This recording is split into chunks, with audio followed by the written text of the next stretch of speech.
हमारे सभी YouTube family को बहुत बहुत जय जय श्री सीताराम। आस्था तुम्ही से है, वास्ता तुम्ही से है, ज़िंदगी को महकाने वाला हर एक रास्ता तुम्ही से है।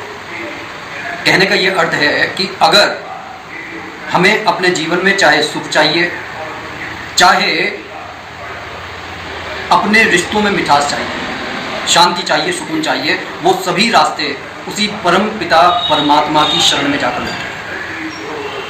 अब दूसरे सेंस में अगर हम कहें कि जब ईश्वर ने हमारे को इस संसार में भेजा, तब क्या उन्होंने ये बिना सोचे समझे हमारे को इस संसार में भेज दिया कि कभी इस व्यक्ति को उसकी याद आए तो वो क्या करे? क्या आपको ऐसा लगता है कि वो हमारे साथ खेल रहा है? क्या आपको ऐसा लगता है कि हमारे को जाने अनजाने उसने कहीं पर भी फेंक दिया है? ये सोच हमारी बिल्कुल गलत है। आज हम इंसान के बनाए हुए मशीनों पर आंख बंद करके भरोसा कर लेते हैं।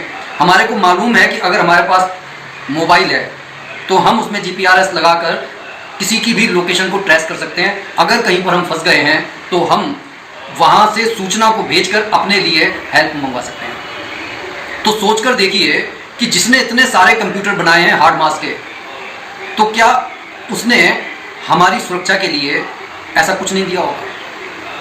अगर आप गौर से देखेंगे, जो हमारे इस शरीर के अंदर, जिन्हें हम 7 केंद्र कहते हैं, जो ऊर्जा की शक्ति है, और जिनमें सबसे ऊपर जो सहस्त्रार चक्र है, शास्त्रों में और संतों ने ऐसा कहा है कि यहाँ से सारी की सारी ऊर्जा जो इकट्ठी होती है वो हमारे शरीर के हर सेल्स तक पहुँचती है। ये ऊर्जा जो यहाँ सेल्स तक पहुँच रही है, आप इसकी तुलना उस जीवनदायिनी गंगा से कर सकते हैं जिसे भगवान शिव ने अपने मस्तक पर धारण किया हुआ है। उस जीवनदायिनी ऊर्जा के बिना हमारा जीवन जीना असंभव है। लेकिन इस जीवनदायिनी ऊर्जा को ऊर्जा कहाँ से मिल रही है? वो मिल रही है उस ब्रह्मांड से। बस हमारे को करना ये है कि कोशिश करके भी उस ब्रह्मांडीय ऊर्जा को ज़्यादा से ज़्यादा अट्रैक्ट करना।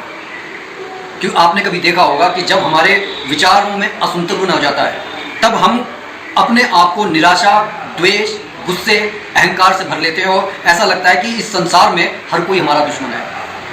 लेकिन जैसे ही हम प्रभु की शरण में जाते हैं तो करुणा, वात्सल्य, शांति और प्रेम से भर जाते हैं। ऐसा इसलिए होता है क्योंकि हमने अपने विचारों में परिवर्तन कर लिया और हमारे इन विचारों का जो मुख्य केंद्र बिंदु है वो यही सहस्त्रार चक्र है। तो प्रयत्न कीजिए कि इस सहस्त्रार चक्र पर आप कार्य करना शुरू कर दीजिए।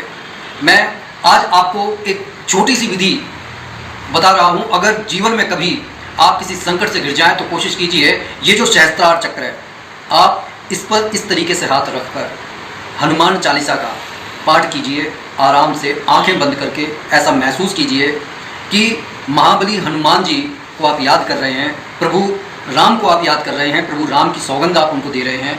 और जो कोई विश आपकी है, जो जिस संकट से आप जूझ रहे हैं, उस संकट के निमित्त सबसे पहले आप संकल्प ले लीजिए कि हे महाबली हनुमान जी, मेरे को इस परेशानी से निजात दिलवाइए। और उसके बाद में उस ब्रह्मांडीय ऊर्जा के माध्यम से उन महाबली हनुमान जी की शक्ति को इस तरीके से पुकारिए।